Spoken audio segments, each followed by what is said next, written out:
So today we are going to start with learning management workforce group. So on the other day we just had an introduction to LMS as an overall view, and just we saw what are the different nodes that are available from home and my learning. So after that we just came over here to learning administration, and then we just started, we just saw what are the different nodes over here. So let's just start with learning for now. So as far as learning is considered, let's start with an item. So the item is the smallest assignable unit that can be assigned to any individual or any attendee, or like say whatever terminology you want to say. It is the smallest assignable unit that can be assigned to any person. So always you have to search and add new options over here. So let's try to create a new item. So your item is nothing but it is a training program. So what happens is this particular item can be created. For example, say SAP Success Factors EC would be a particular item. This item would recur any number of times. In sense, let's say there is a batch that I form probably every month for Success Factors employee program, and let's say it is going to happen at a particular time and at a particular location. So I take up a particular location, I book all the resources required for this program, and then what I do is I go ahead and I conduct this session every month. So instead of me creating this particular data along with the stuff every month, what I can do is I can just create this data once, which is an item, and then I can go and create a scheduled offering for that particular item whenever it is being offered. So whenever it is being offered, this, let's say every month it is 15th of every month that I'm starting a batch. So every month 15, what I can do, I can come to the same item and I can create a scheduled offering from here. So your scheduled offering is nothing but it is an occurrence of a particular item, occurrence of an item. So let's go ahead and start creating the item. So let's add new.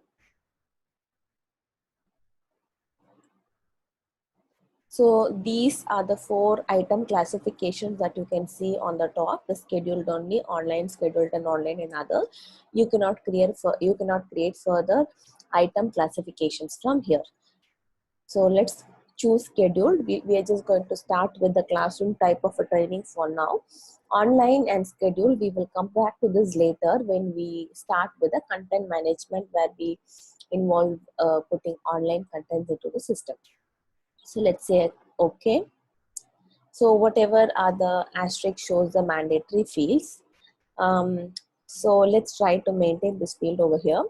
So again, item type is nothing but it is an extended classification of the item. So why? Because the previous screen what we saw was the major classifications of items, which could be scheduled or online or blended, etc. But what if you want to like sub-refine the item type? In the classroom, you want to say whether it is an instructor-led training or it is an whatever you were suggesting. I haven't checked on those. I would be checking it by today. So Okay. I just remember. So what if it is like an instructor-led video training, or it is just an instructor-led training? So under those Okay. cases, both of them are classroom. Let's say people come to the classroom and they said, but still you just want to sub-denote that so that you would be using it mainly to fetch your reports and all for various purposes. So for that reason, we have an item type over here. You can directly create an item type from here, or as in the other day we saw, you can go to references, learning item type, and you can create from there. So let's try creating an item type. So just click on this plus. You have an item ID type and description. So let's add an item type. Say I'm just going to add, we'll just give a prefix for us so that we can just identify all our training programs. I will just give the prefix yes, N. So we'll create the item type as N, say classroom. So it is just say a classroom instructor-led training. So this is our item type. The grading method, we will come to this later. Just add it up. For now, let it be none. Let's add it off. So you have done all these. Do you mean you have created all these? You do all this. I just have a doubt. Like, is it whether that you only the system admin is something which you don't know, or out of these you do restricted activities? How is that you work on? I do the references. Sorry, I'm eating. I do the references, and also most of the changes. Like, Okay. I do most of the changes except the configuration part. Okay. I change sometimes those two, Okay. depending upon the requirement. Yeah. Okay. Okay. But anyways, we would be going through all of these. Okay. Yeah. Yeah. I want to know everything. So Okay. yes. Okay. All right. So I just added with an item type. Let's go to the grading options. Leave it off for now. Cost also you leave it off. We would look at these when we do the when we do other topics. We would be coming back to this. Just apply changes. So once you have applied changes, or any time that you create a data, you'll have to apply changes for the changes to get effect. So here we have our item type that has been popped up over here. So ID is auto-generated over here. So I'll show you from where the auto-generation of ID happens. I will just show you after we create this. So for now, let it be auto-generated. So once it is auto-generated, you will not be able to enter anything. If at all, if you want to enter the ID here, you can just remove this and you can maintain an ID yourself. That also can be done. But then let it get auto-generated. There is a title. So let's say NSFEC classroom training. So I'm just giving some random name. You can give a description. This is a custom column. Whatever you see here, ODC, this is a custom column. Although since it is a mandatory field, I'm just trying to choose no value here. So I'll show you how to add custom columns over here as well. Approval required. So approval required and approval process, both of them are related to the approvals that are required whenever this particular training request is created. In sense, whenever somebody raises a request to attend this particular training program, if at all, if you want approval process to be triggered, that is, if at all, if you say that if I go find this particular training program, EC training program from my catalog, and I say that I want to take this up, then if it should go to my manager's approval, that is, if somebody should approve me taking up this particular training, then we create an approval process and we tag the approval process here. So approval no and tagging an approval process will not help. In sense, nothing will happen. Like even if you tag an approval process here and retain the approval required as no, it will not trigger any approval workflows. So, is there any way to connect them, or no, is it like both? Okay. there's no way. Okay. It's kind of a drawback. Like there should be some connection that whether, I mean, when you choose this as yes, only this field should pop up, or it should not be editable at least until you maintain this as yes. But they have not done that. So we'll have to take care of maintaining it to S and mapping an approval process here. So no, you cannot, I mean, you don't have to enter any approval process here. We will look about creating an approval process in detail in the upcoming sessions. But if you give an approval process and if you say approval required has no, then it doesn't work. It doesn't work. Okay. It just depends upon the approval required, yes or no. Yes. Okay. And then there is a credit hours. The credit hours is nothing but how much of credit can be given to the end users by taking up this particular training program. That is, consider our training program is say 9 hours per day and it is 5 days in a week. So the training program is going to be 9 into 5, 45 hours. But actually, excluding the breaks, let's say there is a lunch hour of 1 and there are 2 breaks with half an hour, half an hour. So what happens is 2 hours of the 9 hours of total training goes off in your breaks. So what you can do is the actual time or the actual time that the person attends the training program is only 7. So 7 into 5, 35 hours can be entered here as a credit hours. In other words, it is nothing but it is a total credit that it gets accounted to the attendees for taking up a particular training program. So that can be maintained over here. This gets added to their attendance. Then we have a domain here. So this domain is nothing but it is purely related to security of the system. And here the security works in a different way, as in with others, other success factor system. The security generally applies to any user who logs on to the system, what access they should see. But here the security mainly applies to the administrators. So security mainly applies to the administrators, and this domain, it is nothing but it is a type of a security aspect for the administrators. So this is nothing but an admin security concept which you would see when we do the security part of the system. Is it So like if, sorry, yeah, is it like if we have a mini admin in, for example, School of Engineering or something, and we have to give only access to the School of Engineering, then we can restrict all by the admin security, isn't it? correct. Let's say you have your school and your college courses, let's say for example. So you want me to have access only to the school courses because I am an admin to the school. So what I see, what I do, everything should be restricted to the school training programs. And let's say you are responsible for college. So you should only be able to see, create and do anything related to the college training program. So such will be the restrictions that we can achieve with the help of a domain.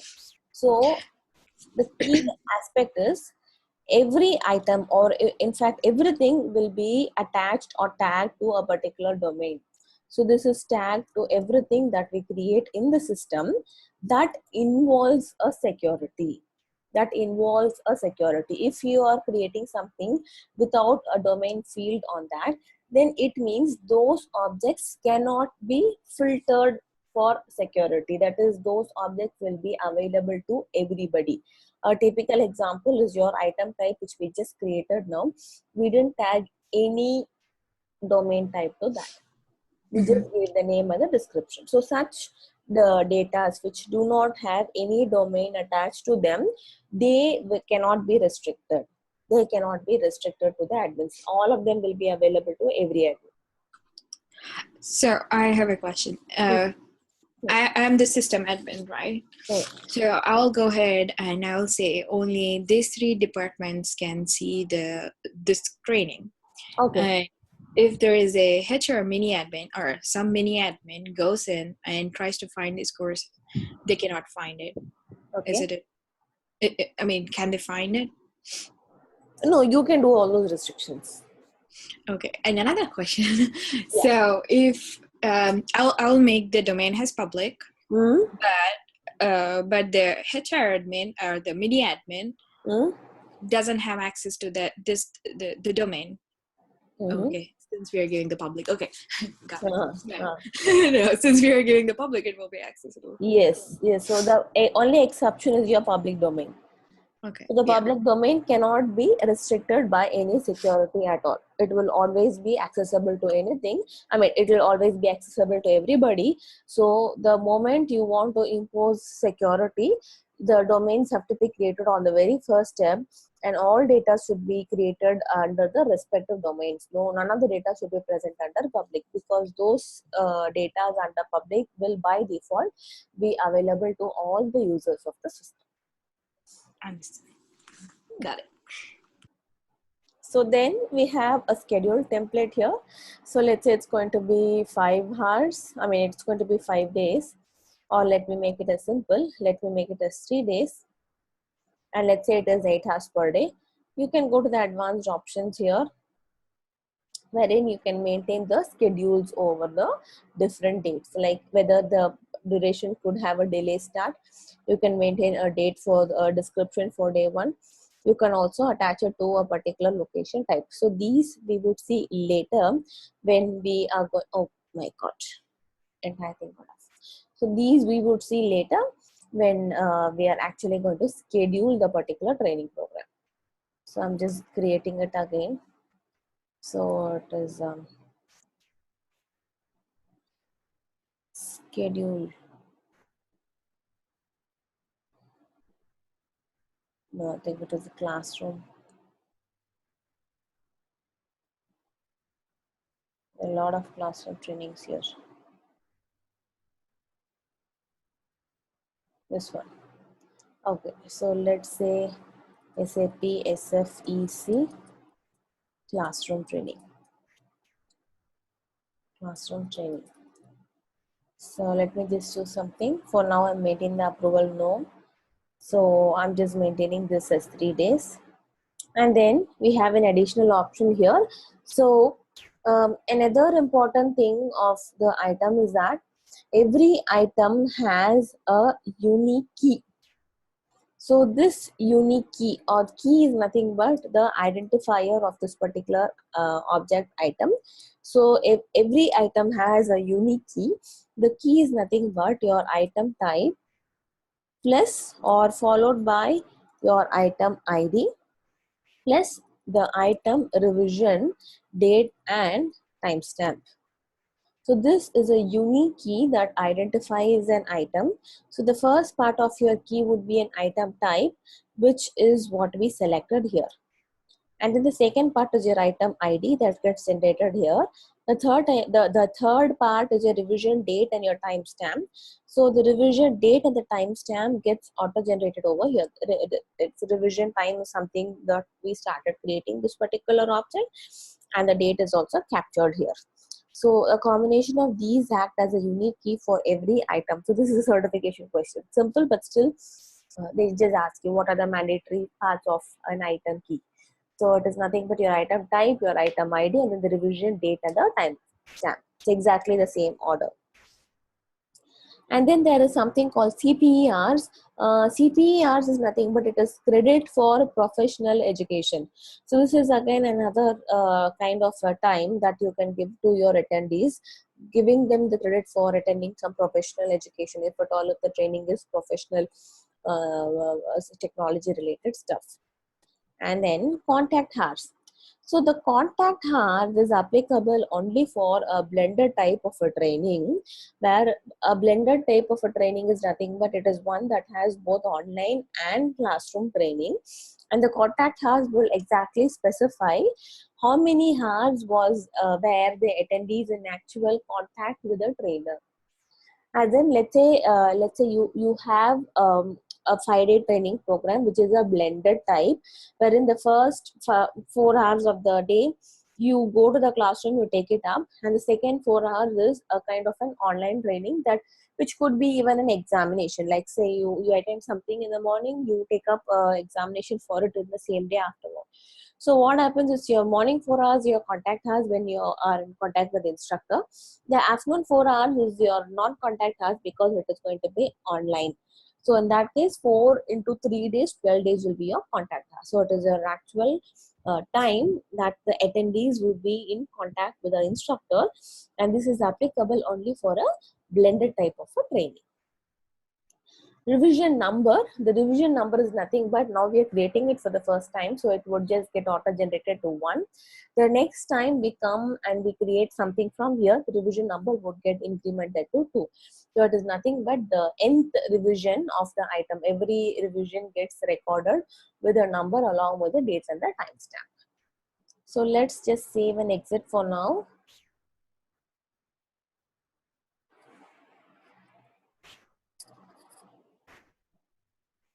So once we save and exit, we are onto this particular screen where the entire section can be divided into 3 sections.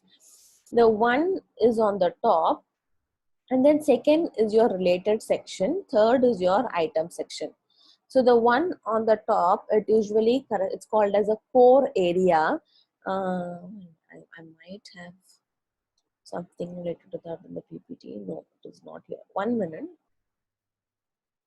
So the one on the top is called as the core area. Uh, just-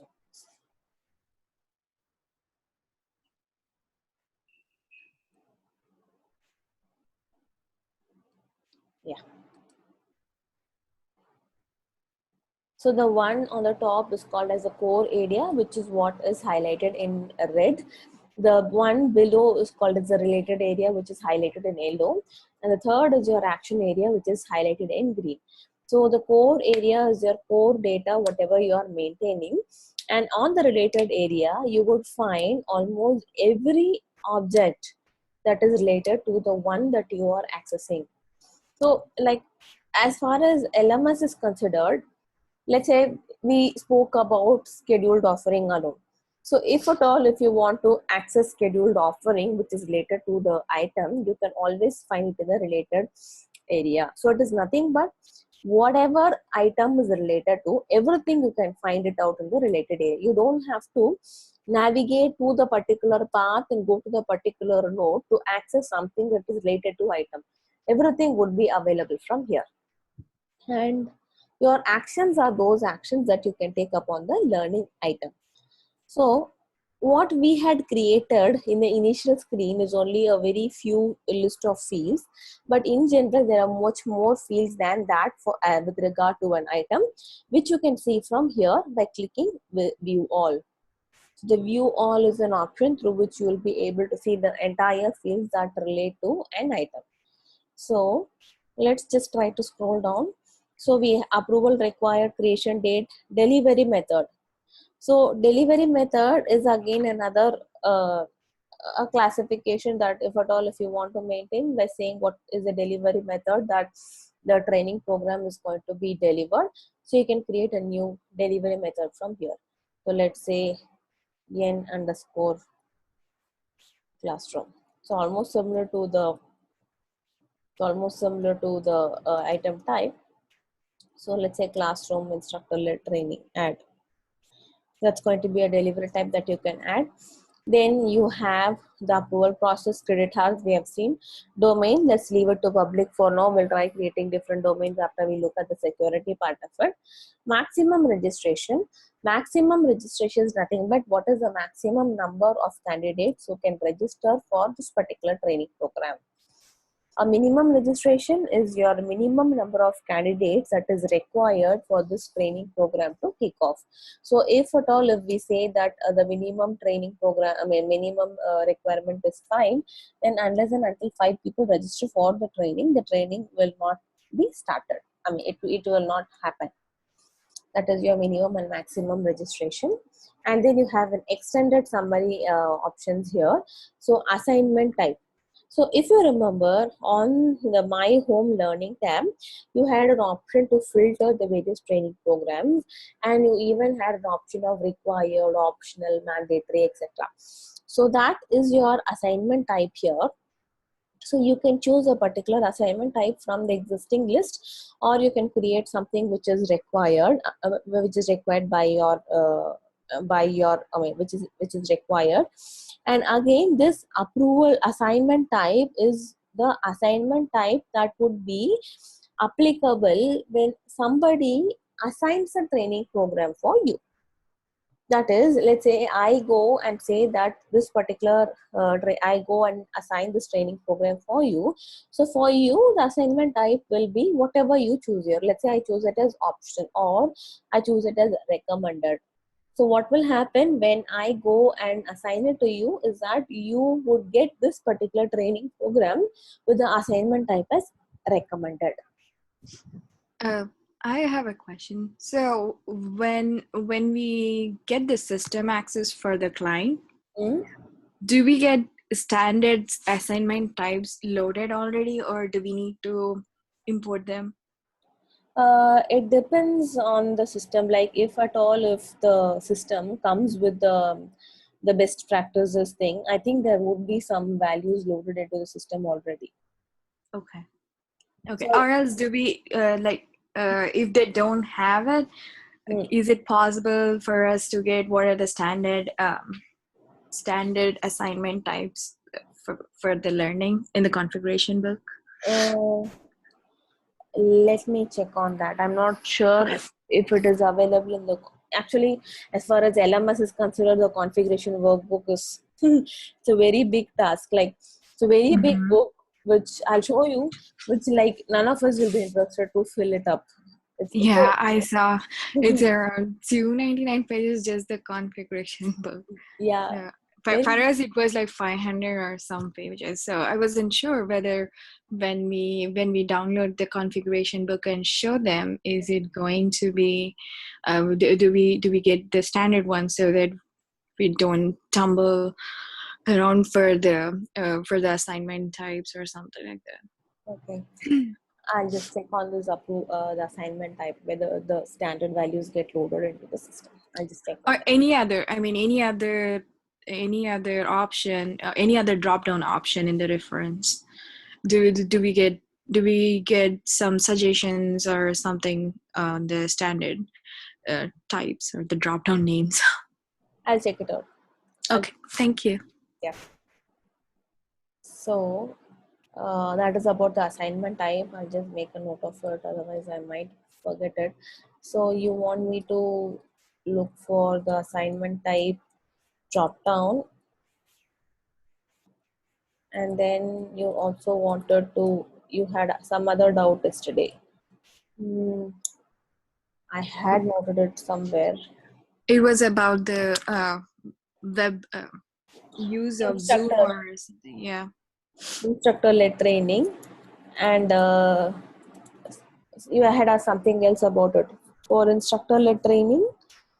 I Whether was I was asking about the if we have to configure Zoom or WebEx with success factors. Do we need to choose instructor-led course, or do we need to use another option?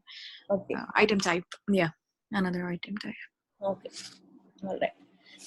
So that is about the assignment type, and then you have a classification which we have chosen on the first step. You have a contact email. I think this is a custom column. I guess the contact email that you no, I think this is nothing but this is your email ID of the admin that you can maintain here, which is in case somebody wants to contact it. The contact would happen to this particular email ID. It would be the admin's email ID, and you have a thumbnail URL here. This is nothing but if at all if you want to update a thumbnail for this particular item, you can maintain the URL from here. So active is yes, withdraw approval process, withdraw approval required. So this is again, let's say the person applies for the item, he gets registered or nominated for the training, and then later on he wants to withdraw from the training for any reason. So when that withdrawal happens, should it trigger a workflow? Should that also trigger a workflow? If yes, what is the workflow process? That is your workflow. I mean, withdraw approval required, withdraw approval process. Then you have a length here. The length is nothing but the length is your number of days into the time per day that we have made it on the first screen. That becomes your length. Self-registration. So self-registration, yes, means that an employee can self-register himself for this particular training program. That is, if at all, if he finds this particular item in the catalog, then he has an option to self-register for this training program. So if you want to give the end users an option to self-register, then maintain this option as yes. Or if you want to say that any training program should be mapped to an employee only by their supervisor, then maintain the self-registration option to no. And a supervisor registration is the same as a self-registration, except for the fact that your supervisor will have an option to nominate yourself or register yourself for your training program.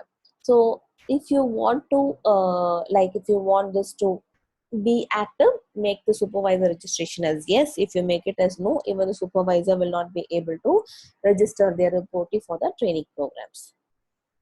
Then you have a comment here, you have a rating. So this rating, it is nothing but a rating that is given by the admin.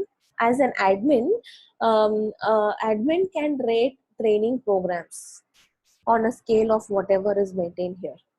So they maintain a rating for the training programs from here, so that people who self-register, they can have a look at the rating and they can choose which one they want to take up. So that is a particular rating field over here. And then there is a lesson. I think this is a custom field. Preparation time, it's again some preparation time required for the training. I think this is also a custom field.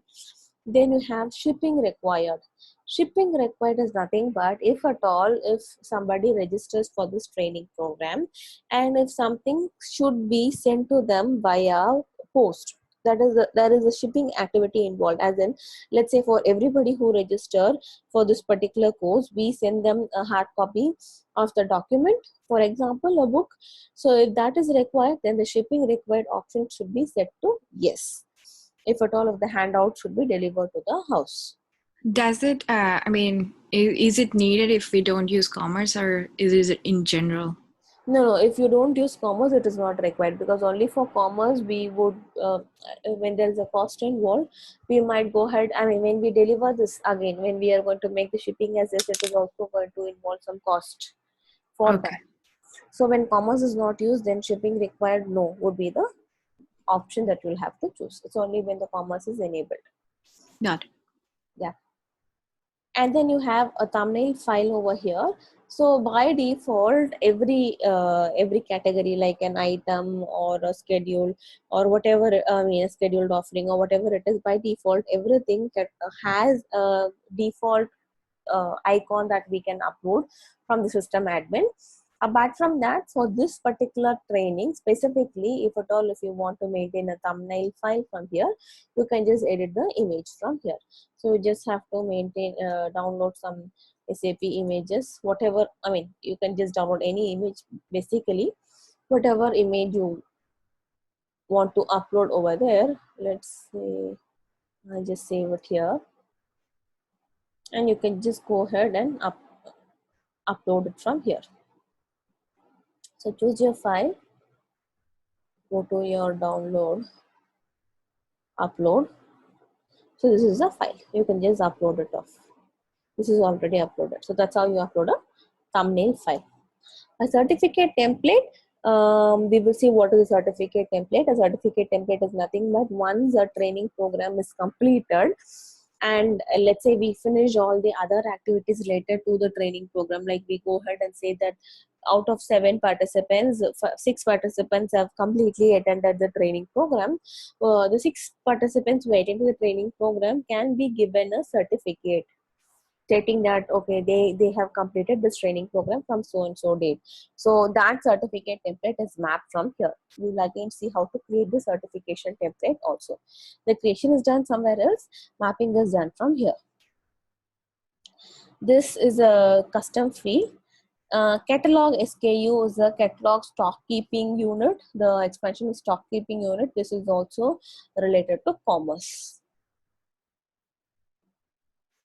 Then When we create the custom columns, mm, is there like if there is like column 10 or column 20 or column 30, is there any what do you call it, restriction whether it has to be a date or annum or something like that? no. Okay. We will also try to create the custom columns. You can just make Okay. it as a drop down of values also, like it could be a plain text or it could be a drop down of values. We can choose whatever type we want to create it. Okay. Is this can you scroll up? Is catalog SKU and the shipping required, are those the custom columns or are those the inbuilt ones? No, they are standard ones. Both of these Okay. are standard. They're related to Okay. commerce. Okay. Great. Yeah. Then the others like column 10, item sequence, this SASH, column 20, 30, my column, test VW, Emirates AD, legacy, all these are standard. All these are custom columns. Whatever you see here, all these are custom columns. After that, all of these are the custom columns. None of these are standard columns. Is there any limit of number of how many we can create? No, actually there's no limit. You can create any number of custom columns. That's great. So let's go down. So they are all the custom columns. I'm not maintaining any of them. So the third category that you can see here is your design. You again have your contact hours, your credit hours, and these, the initial basis, initial number, initial period, initial required date, retraining basis, retraining number, retraining period. These are the time that is required for a candidate from the initial assignment to finish it, and if programs have an expiry date, the retraining training basis. That is, you can say that, let's say I get assigned to this training program today, so I should finish up this training program within 10 days of assigning it to me. So the initial basis could be whatever is your assignment date, and then it could be 10 days. So we will see this again in detail when we are going to work with catalog. We will, when we are going to work with other sections, we will see this in detail, but I'm just giving you an idea now. So an initial basis would be the assignment date, and then we can have 10 days, so that from the date of assignment within 10 days I'll have to finish this. And then your retraining basis can again be, there could be a validity period set for every training program, which means that any training, this particular training program expires in 3 months, so that's an update for every 3 months. So what happens after 3 months, it will get expired. So the retraining date basis, the retraining basis will be what is your retraining basis, whether it is based on some event or whether it is based on some calendar. So probably we can choose calendar, we can say 3 months from today, and your retraining number is from what time, within from that time should you get retrained. So this in detail we will see later when we are going to specifically work on them. Again, approval is something which we already saw, the approval by, and no, the approved and approved by is nothing but, if at all if this requires an approval, then it shows whether the uh, I think these are all approved by. I'm not sure about these three columns, let me check it out. I'm not sure whether it is a custom column or it is a standard column. I will check for these three. Audience, you can maintain who's going to be the audience. It's just a plain text, so you can say all SAP HCM consultants or the audience. Instructor materials, you can maintain some instructor materials if at all, if you want, let's say PHR 12, whatever other materials that you can just maintain here as a name. You cannot attach it from here. Item goals are nothing but the goals that you are going to fulfill by this particular item. Reviser is nothing but, if I am going to change this particular item, then to audit the changes I can say that I am going to be the reviser. I can add my name over here. Safety related is means this particular training program is related to safety. So it is just a standard field that is used to say whether it is related to safety concern. Does this initial period and the retraining basis work when we, even though there is no curricula or even though there is no assignment profile? No, it works only in that point. Okay. I thought if I give this initial basis and retraining basis over here, it will reassign the training. No, not from here. It works only for a curricula, not from here. Okay. Then we have user materials. Again, you can maintain the user materials that are required for this particular training program. Finally, you have the next section, which is your process control. So from here, we have some options like do auto competency. Do auto competency is nothing but, once the training program is over, let's say whether this EC tag should automatically tag on to the employees, or it should happen only after an assessment or so. So your do auto competency is nothing but, every training program can have some competencies tagged to them, as in, by taking up this training program, you're going to get so and so competency. It's stated to your performance and goal. So when we create that, if the auto competency is enabled, anybody for whom the training program is recorded, that is, it says that the person has finished the training, automatically the competency will get attached to him. Then we have enable electronic signature, whether the electronic signature should be enabled for items. There are again some other setups later to how exactly you can upload your electronic signature and stuff from system admin that we can do. Enable user request, enable users to waitlist. So when the minimum is 5, maximum is 10, and if the request is more than 10, whether the users can be allowed to waitlist. That option is set from here. Supervisors can record learning events for subordinates.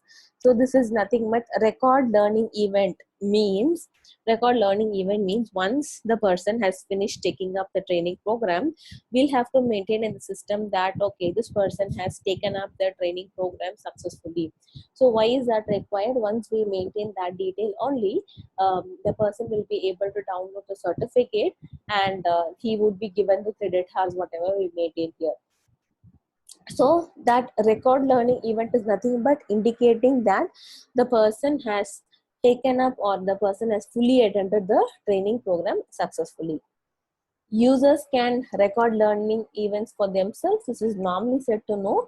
This allows end user to record the learning event for himself, which is normally said to know. And this record learning event, the supervisor can do from home learning, from whatever option we saw the other day, home learning. When you go to my employees tab, you can record learning events from there. Is there any way to limit the waitlist users? No. Okay. And the process is also automatic, like the first come first serve basis. Like as in if at all, if you had worked with SAP training and event management, then there was an option where we could actually filter who should get suggested first or moved up first. Yeah, but they're going to remove the event rule, right? Which one? Oh, sorry. Okay. Are you talking about the SAP learning? Yeah, I'm speaking about HCM. Okay. In HCM, we had an option in the training and event management that even though you apply first and I apply later, I can move into the queue ahead of you in the waiting list. From wait list, I could be confirmed even though you had applied first. But here we don't have all those options. It is simply like the person who applied the earliest, like who applied 11th, would be moved on to the 10th place once one of the 10 members have moved out of, who have opted out of the training program. So enable users to waitlist is just an option for the users to get waitlisted onto the queue. Then you have users can record learning event for themselves. So normally this is said to no, because nobody allows, and this is not the recommended practice for a user to record the learning event for themselves. So what will happen, even if I've not taken up the training program, I can go once I have finished it up. So normally this is said to no. And registration threshold days is your number of days that the registration, that is the registration closes these many number of days prior to it begins. That is, let's say if the registration threshold days is 2 is what I have given, and if the scheduled offering is from Friday, so then the registration would close by Wednesday. So you can also give a time. So this is your number of days before the start of the training program that the registration should happen. After that, the registration cannot happen. Autofill registration. So this and your waitlist is your interlinked columns. That is, when you are enabling users to waitlist, if the users need to be pushed automatically into the confirmation queue, your autofill registration should be set to yes. So your autofill registration is that property. When set to yes, the waitlisted candidates would all automatically move into the confirmed category when one of the available attendees opt for a withdrawal. Users can access online content without being registered in a scheduled offering. This is nothing but this is applicable for an online training program or for a blended training program, where a user, if at all, even though he is not registered for the scheduled offering, if he wants to access the content, you can say here as yes. Show in catalog. So whether this particular item should be shown in the catalog. Enable user rating. So enable user rating is nothing but similar to what we saw ratings in the above, where an admin can enter a rating for him. Admin can enter a rating for the training program. If we want the user also to rate a training program, then the enable user rating should be set to yes. Include user ratings from previous revisions are nothing but whenever a person has already entered a rating, and again the second time he takes up and he again gives the rating, should the previous ratings also be taken into consideration and the average calculated to show the user's rating, or it is only the latest rating that should be shown? So if this is yes, then all the previously entered ratings by the user will also be taken into account, the average will be shown. If this is no, then whatever is your latest rating that is given by the attendee, only that will be effect. So that is about the user ratings concept. So let's say this. These are the additional fields that you can see as far as your item is considered. So now here, what you can see is here, look at your key. So it's N classroom, LMS. N classroom is our item type. LMS underscore item 273001 is your item key. And look at the revision date and your timestamp. Revision 1, your date is 25th April, and your time is 4:43 a.m. or p.m., whatever it is. So this is your item key that we were speaking on initially. And automatically here the next suggestions that should happen appears in the recommended next category. So what the system does is that there is an intelligent systems, like what it does is that it automatically suggests the next activities that are supposed to happen after creating the item from here. And this is your personalized fields. So what will happen is, if you click on this personalized field, you can choose to see which all of these fields should be shown here. That is at an overall level. Now what are you able to see? You're only able to see some 1 2 3 4 5 6 or 8 and 10 fields over here. So let's say at an overall level, I don't even want to see the source field. What I can do is I can go on personalized field. The 10 fields are these that are displayed over here. So if I don't want to see the source field, I can just select this and I can remove. And if at all, if I want to add anything else over here, like say I want to add a certificate template, I can add over here. So you can just save this up. What is going to happen is your overall view will be the one that you actually choose. So you can see here now certificate template is added and your source is removed. So this is your option from where you can personalize the fields that you want to show up on the overall view page, that is this particular page. You can obviously view all to see all the fields, but the what do you say, the catchy ones that you want to see immediately at a glance can be maintained from here. And then you can maintain a description, let's say SAP success factors EC training, something like that. And you can add a cover page also here. So when you're going to add a cover page, normally this is how it is going to appear first.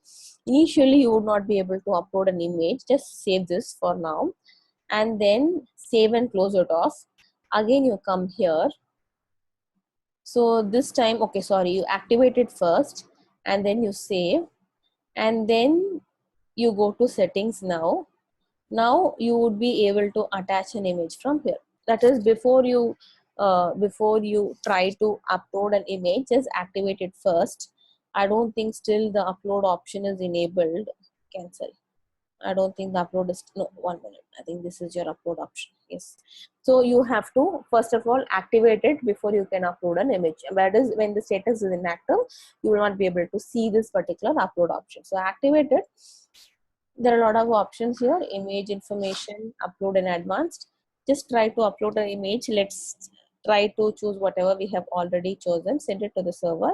So from here you can just alter, you can modify the height and the width of the image. Just say okay, just preview it if at all if you want to see, and then you can just save and close.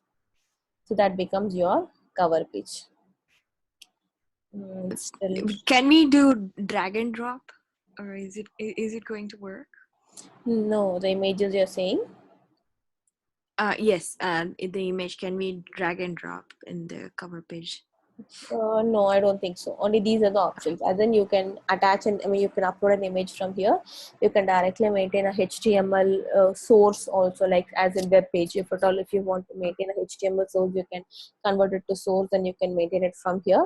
Or the other option is this particular option where you can directly type in an URL and you can just maintain some advanced options from here. These are your only options. Okay. Plus, you can also format it with all these options. This is your normal formatting options for SuccessFactors. You see it in many places. These are the only options that are available. So let's save and close. It should be active. I mean, the next time we come here, we would see it as active. So that is about the core area for the item type. And let's move on to the related type from here. So in the related type, we are able to see a lot of things, basically almost all of that objects which are linked to the item object, like it could be the task, segment, assignment, profile, online content, catalog. So we will have a look at this. And then there is an action where you can directly assign this particular training program to an end user. You can schedule it, which is nothing but a scheduled offering. You can bookmark this. So once you bookmark this, you can add a particular folder. Say, let's say I add something called Niva. So what you can do is you can save it to that particular folder. So you have just bookmarked this. You can send notification. That is, you can send notification means you can send customized emails for this particular learning activity to few people, whomever you choose. You can copy it. You can revise it. A second revision with some updated details. You can also delete it. These are your actions. So now that we have bookmarked, let's go back. Let's see here. This is our folder that we have created. Just double click that. Automatically your program is going to open up. So that's how you create a bookmark. So the cover page is now active, as you can see. So directly to assign this particular learning program to a user, just click on assign. You can directly enter the user ID from here. Let's say LMS admin is your user ID with whom I have logged on to the system. So I directly maintain the user ID here. Go to next. So you can add a different item type and a different item also, if at all, if you want to assign it to the same user. That is currently whatever we have chosen, that particular item will default be assigned because we have chosen assign. But if you have a different item type or a different ID also, that which also you want to assign it to him, you can maintain the item type and the ID from here. You can also add one or more from the list. You can search for different items and you can just add the different items from here. So how do I just close this off? So assign. So let me just say LMS underscore admin.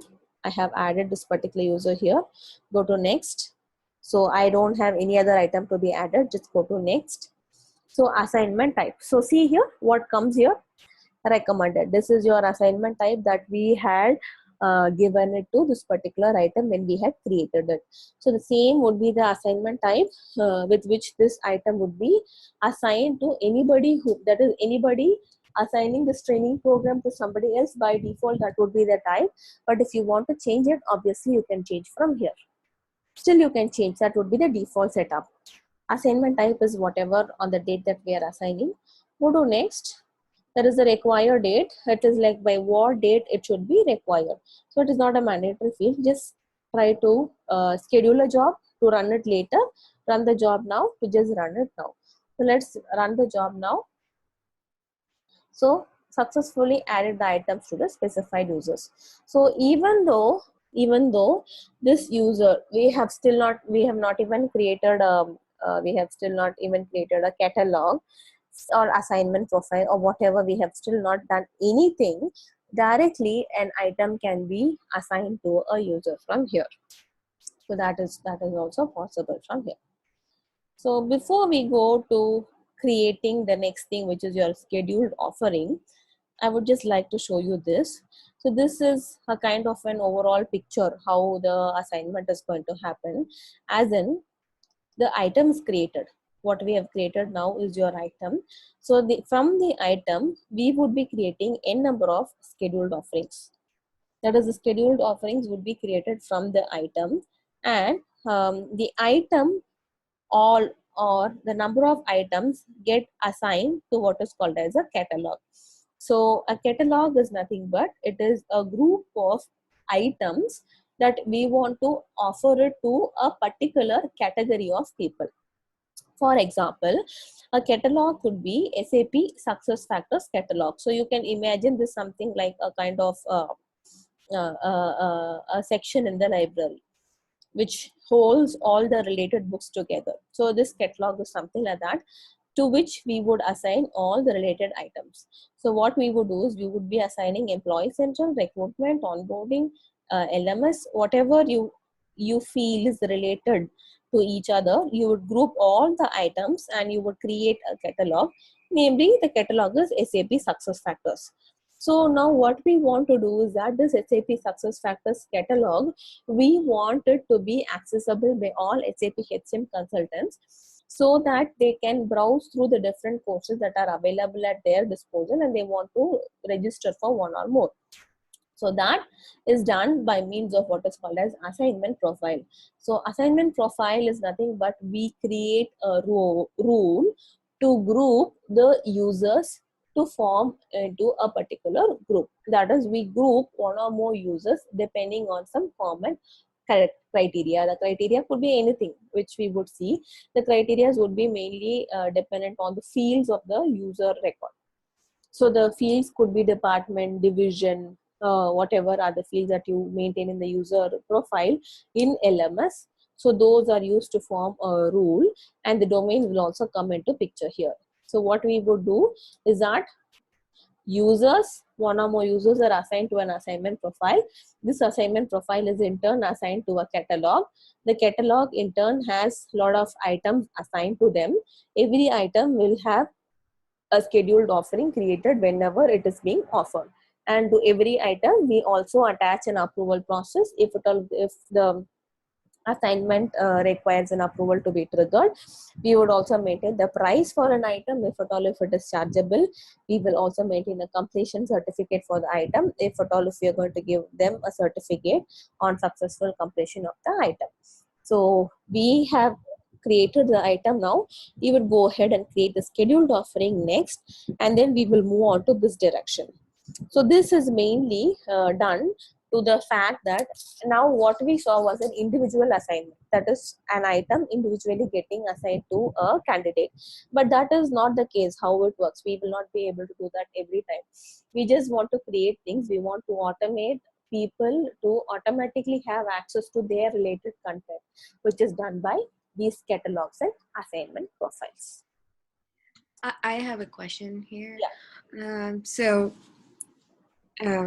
If I have a group of users who need to access to a particular catalog, then do I need to first create a assignment profile and connect that catalog and the users and run the assignment profile, or do I need to connect first to an item and then, how does it work? It works anyway. We would start with an item basically, because once you run a catalog to this, if it doesn't have any item, then they're not going to see anything. So normally we start with an item. We put all of them into a catalog. Then that catalog we assign to an assignment profile. Then we run the program. Okay. Then it picks the whoever comes under that domain and. Yes. Okay. So I'm going to stop with this for the day. We would meet next on day after tomorrow. Okay, sounds good. Can you send me the previous questions and everything so that I can yes I'll send you by today. Okay. Yeah. Bye. All right. Thank you. Bye. Bye.